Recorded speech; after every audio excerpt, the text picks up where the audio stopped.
On September the 11th, enemies of freedom committed an act of war against our country.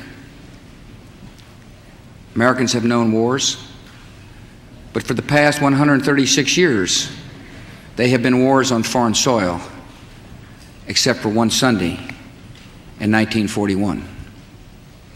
Americans have known the casualties of war, but not at the center of a great city on a peaceful morning. Americans have known surprise attacks, but never before on thousands of civilians. All of this was brought upon us in a single day, and night fell on a different world, a world where freedom itself is under attack. Americans have many questions tonight. Americans are asking, who attacked our country? The evidence we have gathered all points to a collection of loosely affiliated terrorist organizations known as Al-Qaeda. They are some of the murderers indicted for bombing American embassies in Tanzania and Kenya and responsible for bombing the USS Cole. Al-Qaeda is to terror what the mafia is to crime, but its goal is not making money. Its goal is remaking the world and imposing its radical beliefs on people everywhere. The terrorists practice a fringe form of Islamic extremism that has been rejected by Muslim scholars and the vast majority of Muslim clerics, a fringe movement that perverts the peaceful teaching of Islam. The terrorist directive commands them to kill Christians and Jews, to kill all Americans, and make no distinctions among military and civilians, including women and children. This group and its leader, a person named Osama bin Laden, are linked to many other organizations in different countries, including the Egyptian Islamic Jihad and the Islamic movement of Uzbekistan. There are thousands of these terrorists in more than 60 countries. They are recruited from their own nations and neighborhoods and brought to camps in places like Afghanistan, where they are trained in the tactics of terror. They are sent back to their homes or sent to hide in countries around the world to plot evil and destruction. The leadership of Al-Qaeda has great influence in Afghanistan and supports the Taliban regime in controlling most of that country. In Afghanistan, we see Al-Qaeda's vision for the world. Afghanistan's people have been brutalized. Many are starving, and many have fled. Women are not allowed to attend school. You can be jailed for owning a television. Religion can be practiced only as their leaders dictate. A man can be jailed in Afghanistan if his beard is not long enough. The United States respects the people of Afghanistan.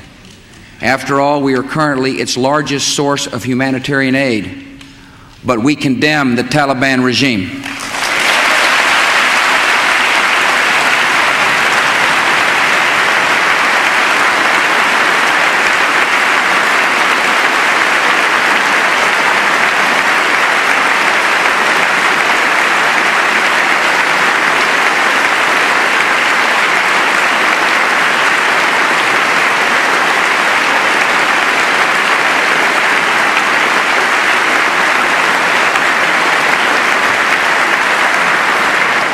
It is not only repressing its own people, it is threatening people everywhere by sponsoring and sheltering and supplying terrorists.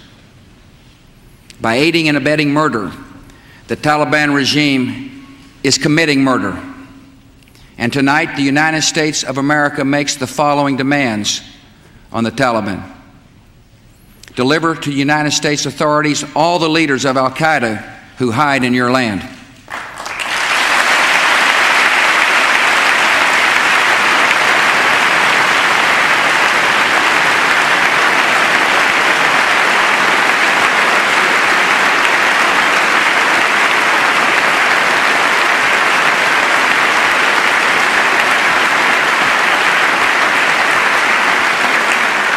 Release all foreign nationals including American citizens you have unjustly imprisoned. Protect foreign journalists, diplomats, and aid workers in your country. Close immediately and permanently every terrorist training camp in Afghanistan, and hand over every terrorist and every person in their support structure to appropriate authorities.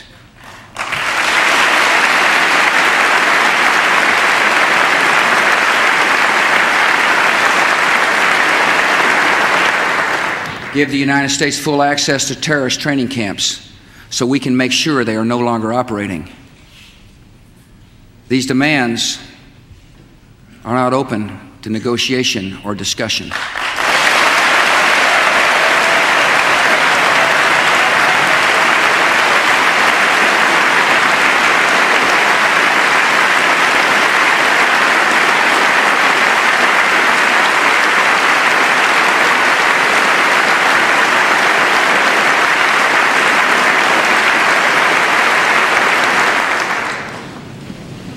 The Taliban must act, and act immediately. They will hand over the terrorists, or they will share in their fate. I also want to speak tonight directly to Muslims throughout the world. We respect your faith. It's practiced freely by many millions of Americans, and by millions more in countries that America counts as friends. Its teachings are good and peaceful.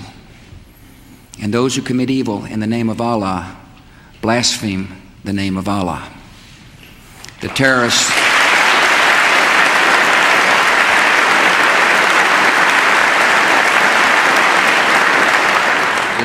are traitors to their own faith, trying in effect to hijack Islam itself.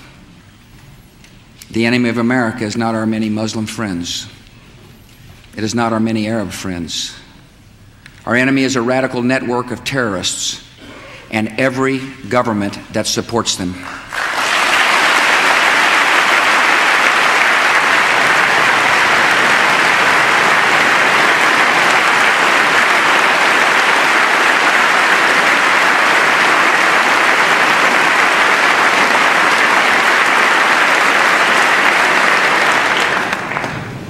Our war on terror begins with Al-Qaeda, but it does not end there. It will not end until every terrorist group of global reach has been found, stopped, and defeated.